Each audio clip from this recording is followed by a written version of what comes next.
All right, so moving on, staying in the West, though, Auburn has what has historically been another one of those major matchups.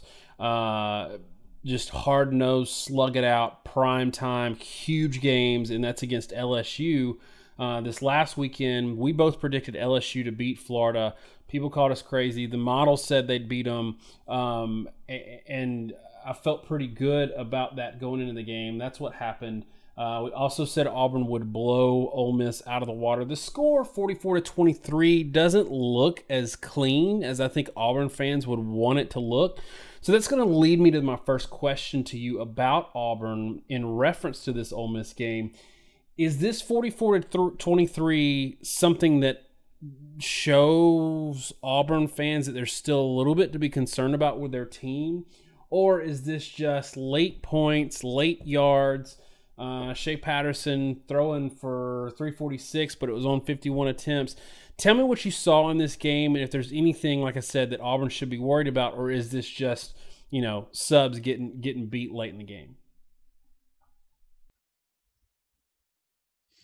Well, I won't go so far as to say there's something to be worried about because I think it was obviously a really strong performance, but something we flagged because you tend to ask me in these games. It was a predicted blowout. It was our model had it 39-4. Was maybe what was the silver lining for Ole Miss? Where could they get an edge? And my thing was, well, I'm not sold that Auburn's pass defense is quite as elite as it's made out to be. And that was just because they really haven't faced very many good pass defenses. And I think to a certain extent that's kind of probably prescient in this case because Ole Miss didn't have a tremendous amount of success. I mean, 34-51 sounds kind of good, but it was really spotty and inconsistent, but it was still 6.8 yards per attempt. They still had almost 350 yards passing. And what is way more notable to me, and we flagged this going into the Auburn Ole Miss game, I don't think Patterson is a very good passer, honestly. He tries to be a poor man's Johnny Manziel, patterns himself after Manziel, loves to spin out a sack and throw off balance and try to make a huge play. The problem is he's inaccurate as hell. When he does that, there were two or three instances in that game where he had a guy open, a tight end or a receiver, and he would just airmail it or throw it into the dirt. He doesn't have the ability to make some of the throws that he tries to make. Why do I say that? Because I don't care whether or not he was successful or not when I'm projecting outwards. I care about what did that tell me? And what I saw was that Auburn struggled a little bit with a dual threat quarterback that had a live arm, and Auburn had some issues in dealing with Patterson, throwing the ball down the field. Ole Miss, if they'd executed at a high level, could have been a lot more successful passing in that ball game, and they probably could have scored two or three more times, and that would have made that much more interesting ball game if they did. I mean, if you score two touchdowns, all of a sudden it's now 37-44. And I know Auburn had scrubs in late, but the truth of the matter is that was a 44-23 ball game. So I don't want to overreact to that. I don't want to say like it's a huge issue. I don't want anyone to take it that way. That is absolutely 100% not what I'm saying. What I am saying though is I think there's signs that Auburn's run defense that I think is absolutely truly for real. It's holding 66% ish of rush averages. It probably due to that front four is masking the fact that the pass defense isn't quite that great, and they went into that game holding teams to 80% of their passing averages. Actually improved that theoretically against Ole Miss. I think that's a little bit of a mirage because I think also, you got guys like Lodge and Brown that just absolutely seem to be quitting right now. But I think there's some signs there that's maybe not quite what it was. I think, the fact that they held Clemson to a good number may be impressive, but Clemson really wasn't a very good passing team. Second game of the year. Missouri is pretty terrible. Clearly, Georgia Southern is one of the worst teams in football at the moment. And Mississippi State's 5.1 yard per attempt average is 122nd nationally. So when they did face a team that could throw the ball pretty well, there was a hint of vulnerability and just enough to put enough of a chink in an armor to say they're not an unbeatable team. That's not surprising. There are few unbeatable teams in football, and they're still very, very hard to throw the ball against. But it was one takeaway. If you want me to say, you're asking me to find something negative, I guess that would sort of be it. And I think that's is not the worst thing, considering that the teams in the SEC, by and large, don't throw the ball that well. Alabama doesn't. I don't know that Georgia does either. So, for whatever that's worth, that might possibly be a potential weakness. And if it is, then I don't know that it could be exposed unless, if and when Auburn made the playoff, or whatever New Year's Six bowl game they end up playing in. And to their credit, I will say 6.8 yards per pass from Shea Patterson is a pretty good, showing. They got through it 51 times. At some point, the dam's going to break. But I agree with you. I think there are still, even like Alabama last week, going in the A&M game, we see them steamrolling all these people.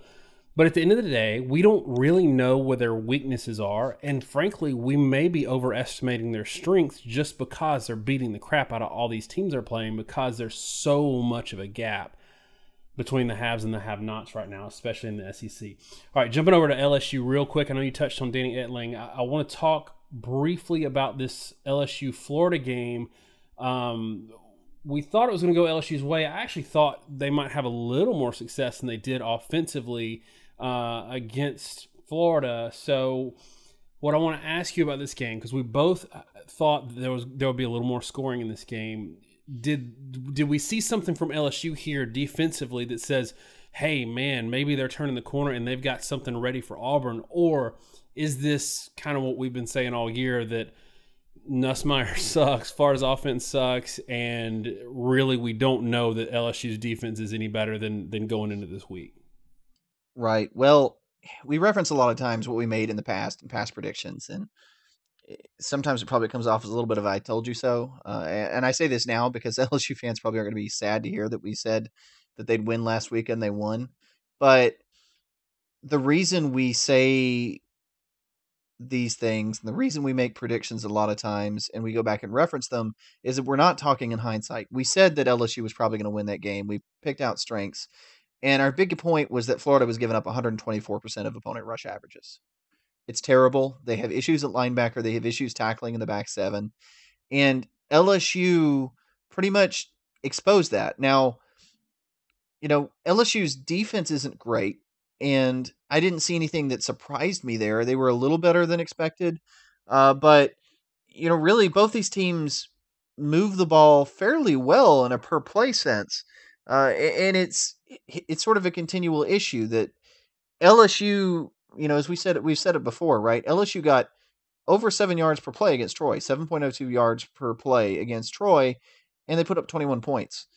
It's a bad number.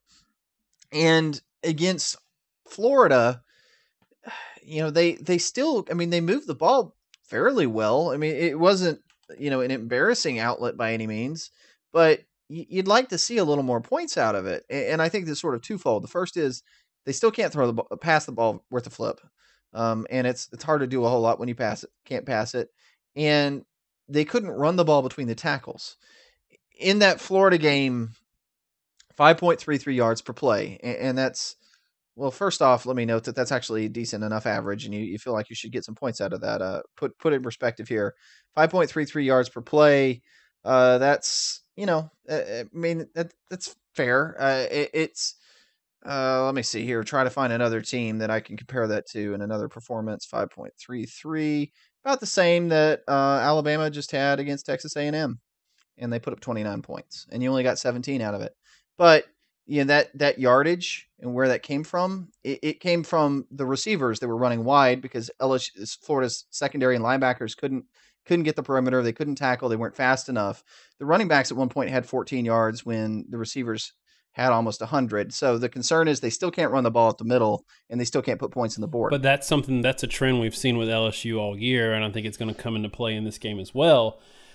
LSU, as you said, has been able to generate a lot of yardage. They did it against Troy and a couple other games this year where they generate on a per play average and even a total yardage average. They far outpace their points on the board with their actual, yards in the game. So talk about a little bit how that might come into play against Auburn in terms of strategy and just understanding your opponent.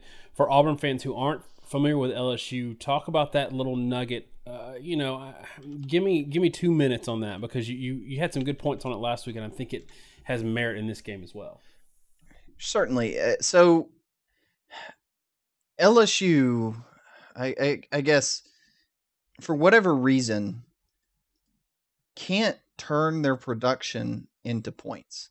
So when LSU played Syracuse, they had 6.79 yards per play, and they put up 35 points. When LSU played BYU, they actually had 6.4 yards per play and put up 27. Flip that in perspective, okay? So Auburn against Missouri had 6.5 yards per play, 51 points. LSU, 6.8 yards per play against Syracuse, 35 points. 6.4 yards per play against BYU, 27. It's just kind of consistent. And I think it's due to two things. One is an inability to create big, long plays that lead to points, chunk plays. Because if I get 70 yards on a touchdown pass, then I turn 70 yards into a touchdown, 70 yards directly into a touchdown.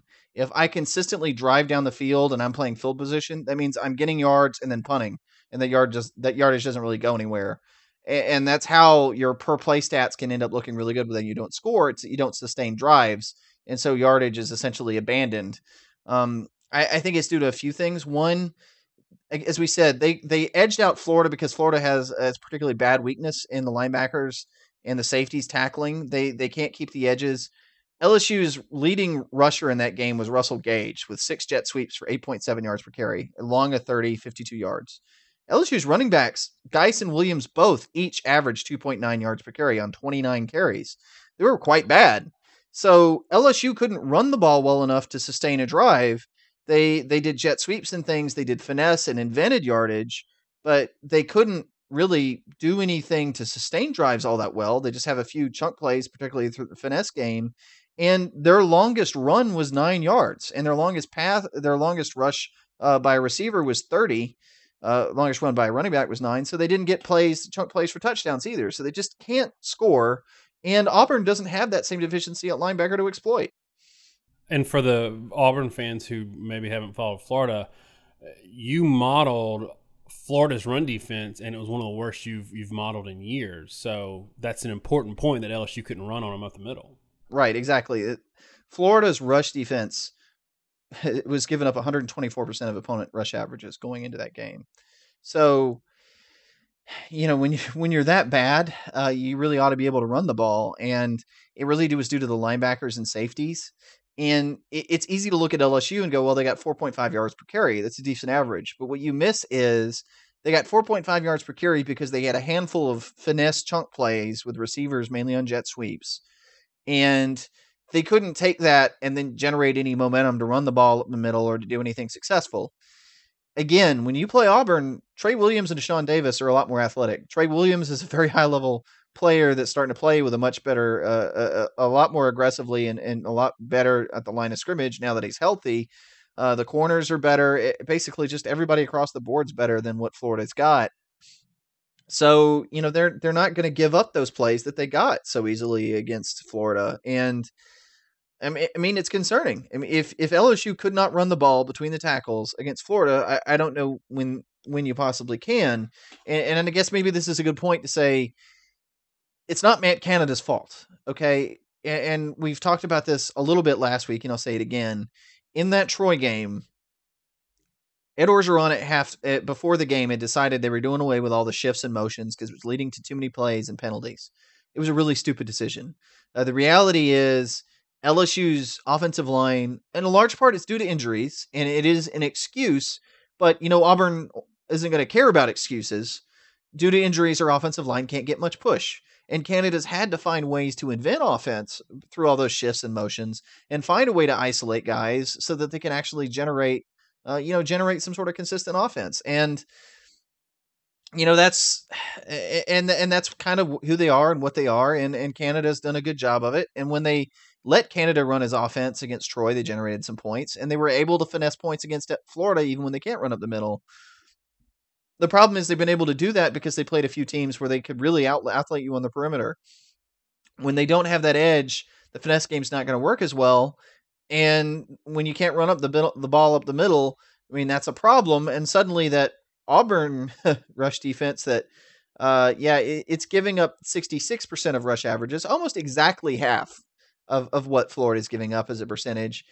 It suddenly comes a whole heck of a lot tougher. And Danny Etling isn't a great passer, and his per play averages are okay, but that's mainly because he's not throwing the ball very much. So it's just kind of tough to see how this is going to translate into being able to run the ball against Auburn. I don't see it.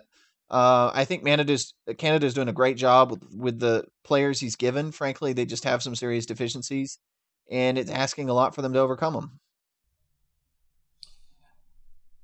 And now that we've talked kind of what we can expect from LSU's offense, if much at all, I'm interested to hear what you think about Auburn's offense against this LSU defense. We've seen Auburn, I don't know, we've seen them struggle really once against Clemson. You and I both have talked about how the Mercer game was a little bit of a mirage. And they've been leaning a lot on the run game, and mostly Kerryon Johnson lately. He's been a touchdown machine for them. Stidham's thrown the ball well, but could you see a situation in this matchup for how the LSU defense is going to play it, where they're going to absolutely force Auburn to win through the air and find a way to maybe shut down that run game? Or does LSU have so many problems on the defensive side of the ball that it won't matter what they do in terms of selling out for the run? Auburn's going to be able to run it anyway. It's unlikely. LSU's game plan undoubtedly is going to make Stidham throw, because when he was in the Clemson game and he was forced to throw, he struggled.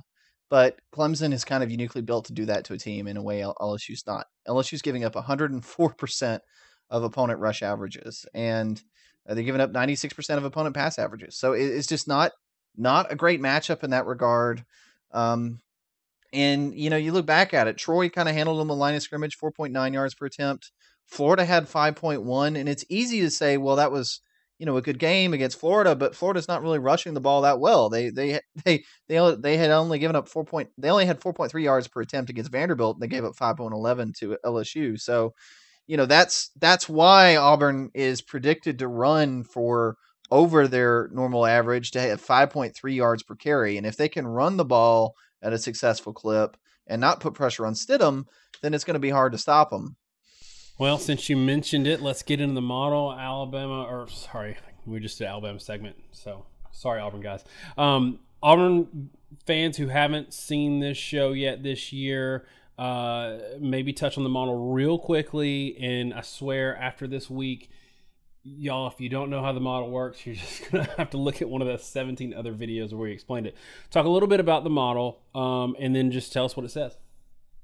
Sure. So the model is designed to take per play averages, not total yards, because total yards are such a factor of, or such a product of tempo and style. And so you may have a team that gives up very few total yards, another one gives up 1,000,000 yards, and it may just be that one team's hurry up, so they play more snaps on defense, and the other one grinds out on the ground and doesn't play very much defense. Just because you grind it out on the ground and don't face many snaps doesn't necessarily mean you're good. It just means you don't face many plays. So it makes more sense for an Auburn-like team. It makes you look a lot better and a lot more reasonable. And we use that to try to guess how good each team is. And now we use comparative statistics. So we look at how well you did against your opponents versus how well your opponents did against everybody else they played. And we use that as a benchmark to try to figure out how good your offense and defense are. Now, based off that and the statistics we generate from that, we then take that, we compare it to your past performances and say, okay, we project you to get X many yards per carry, X many yards per attempt. In previous games, looking at what you did in the past, what's the closest? It's not really even so much what's the closest game, but we extrapolate a game from your past that most closely mirrors this and guess the point total. So if we know when you got 5 yards per attempt, you scored 25 points. We know when you got 6 yards per attempt, you scored 40. And this time you're supposed to get 5.5. We're going to guess it's somewhere around 32 points. And it's a little awkward because things don't necessarily scale when you have when you have 4 yards per attempt versus 7 yards per attempt, you don't increase. You don't have like a 70% increase or whatever that is in yards per attempt. It doesn't end up being a 70% increase in points. It tends to end up being you go from 17 points to 60 because one, you can mostly sustain drives, and one, you score every drive. Okay, so long-winded explanation out of the way. I've already said the per play stats. Auburn 66% of opponent rushing averages. LSU allows 104%. Auburn allows only 80% of opponent passing averages, and LSU allows 96%. Frankly, LSU's defense is quite poor and very poor against the run. Auburn's defense is elite against the run and very good against the pass to excellent against the pass. Because of that, it's predicting Auburn to have 7 yards of play and LSU only 4.9. And as I said just a second ago, that doesn't seem like such a big difference, but that's the difference between not being able to sustain drives and again, Florida LSU against Florida had 5.1 yard per attempt or yard per play rather. So 4.9 yards per play is less than they had against Florida when they scored 16 points. Auburn, on the other hand, 6.7 yards per play. That's a lot. That's probably the closest analogy is what they had against Georgia Southern. That's the kind of production this is counting for, with 5.4 yards per carry. You do that, you're going to be able to sustain drives. Auburn's not going to be forced to pass, and LSU is going to be forced to pass, which isn't a good thing with Etling. All told, that ends up leading out to a blowout. It's predicting Auburn 37, LSU 10. And I don't see much against it. And frankly, it's interesting because this is a 7.5 point line in favor of Auburn, and absolutely 100% the statistics do not back this up. Auburn is clearly the favorite on paper and should win this game by multiple scores. And we've had one of these already this year where, what was it? Georgia, Tennessee, that you and I both said, look, model's saying blowout, we think blowout, eye test says blowout, and it's like an 8-point spread. We don't recommend anybody gambles off our picks, but if we were picking one this year, so far, that was the one that stood out to me. Now, if I'm picking one this year, this is the second one that stands out to me as being a spread that's a complete outlier. I agree with you, or at least I agree with the model. I haven't heard your gut yet, but I'll go ahead and give my score. I look at Auburn, and I know like there's no transitive property here.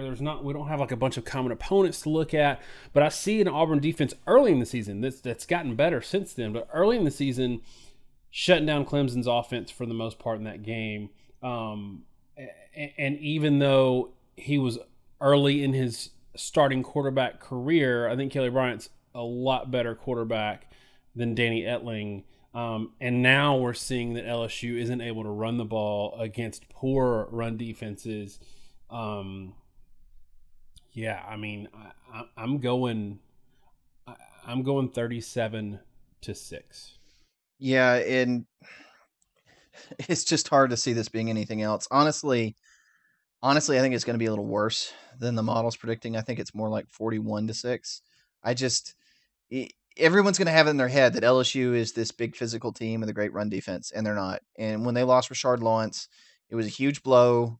They got him back for a little bit, and they lost him again against Florida. We record this very early in the week. We don't know what his status is going to be for the upcoming game.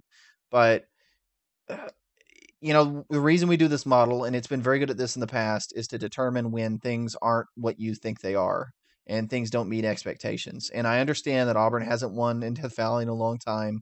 I understand LSU is typically a very good rush defense. They're not this year, and they haven't been to this point, and there's not a sign that they're going to become that today. So, again, remembering that we did pick LSU, me, you, and the model, to beat Florida last week.